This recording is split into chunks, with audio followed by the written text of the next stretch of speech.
हमारे धार्मिक इतिहासकारों के साथ एक बड़ी समस्या ये रही कि वो बहुत दिनों तक इस बारे में निर्णय ही नहीं ले सके कि महाभारत को किस काल में फिट करें। विष्णु पुराण के अनुसार ये युद्ध 1500 ईसा पूर्व में हुआ था। मगध के इतिहास के अनुसार श्रीदत्त इस युद्ध को 1250 ईसा पूर्व में होना मानते हैं। फिर वो युगों मनमंत्रों में भी ले गए। फिर विज्ञान ने कहा 10,000 साल पहले तक तो मनुष्य को खेतीबाड़ी का ज्ञान भी नहीं था। फिर नजदीक लाने की कोशिश कर ही रहे थे कि खुदाई में हड़प्पा सभ्यता ने सर उठा लिया, ले देकर अब 5,000 साल पहले फिट किया जा रहा है। ये तो इतिहासकारों का हाल है। अगर महाभारत के कुछ भीतरी किस्से देखे, ऐसी ऐसी गप्पे हाँके गए हैं कि जिसे पढ़कर कोई भी थोड़ा बुद्धिमान व्यक्ति इसे ऐतिहासिक ग्रंथ कहने की भूल नहीं करेगा। महाभारत के लगभग सभी मुख्य पात्रों का जन्म बिल्कुल ही अप्राकृतिक बताया गया है। महाभारत के एक पात्र है द्रोणाचार्य, जिनके जन्म का वर्णन इस तथाकथित इतिहास ग्रंथ में लिखा है कि घृताची राक्षसी को नग्न अवस्था में देखकर भारद्वाज ऋषि का वीर्यपात हो गया, जिसे उन्होंने एक द्रोण में रख दिया और उसी से द्रोण का जन्म हुआ। ऋषि विभांडक एक बार एक नदी में नहा रहे थे, तभी उर्वशी को देखकर उनका भी वीर्यपात हो गया। नदी के उस वीर्य मिश्रित पानी को एक मिर्गी ने पी लिया। फिर उसने एक मानव शिशु को जन्म दिया। यही श्रृंग ऋषि कहलाए। ऋषि मुनि जो तपस्वी होते हैं, ज्ञानी होते हैं, सभी इंद्रियों पर उनका कंट्रोल होता है। महाभारत उन सभी को गुप्त रोगी बता रहा है। उन्हें अपने मन पर काबू ही नहीं है। किसी भी अप्सरा को देखते ही उनका स्खलन हो जाता था।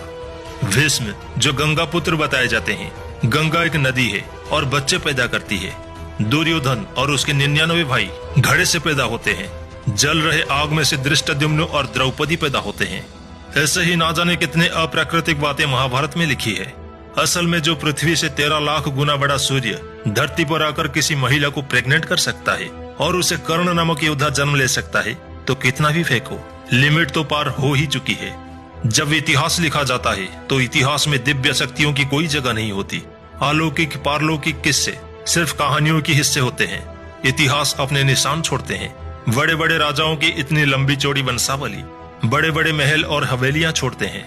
चक्रवर्ती सम्राट शिलालेख, मीनार, किले, ना जाने कितना कुछ बनवाते हैं। उन पर अगली पीढ़ी के लिए संदेश, नियम, कायदे कानून कुछ न कुछ जरूर लिखवाते हैं, क्योंकि ये हमारी इंसानी गुण है और हम में ये गुण आदि मानव काल से चला आ रहा है। भारतीय इतिहासकारों का आज भी सही इतिहास सामने लाने का कोई मकसद नहीं है। मकसद कल भी वही था, आज भी वही है। धार्मिक कहानियों की आड़ में लोगों को पिछलगू और बेवकूफ बनाए रखा जाए, और इसमें कसूर सिर्फ इनका नहीं है।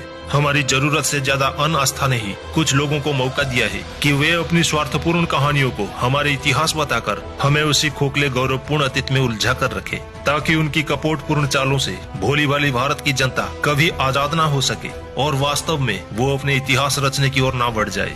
सदियों से इन्होंने ये कथाएं सुनाकर भारत की जनता को बरगलाया है। इन्हीं कहानियों के जरिए जातिवाद, भेदभाव, ऊंच नीच के बीज बोई।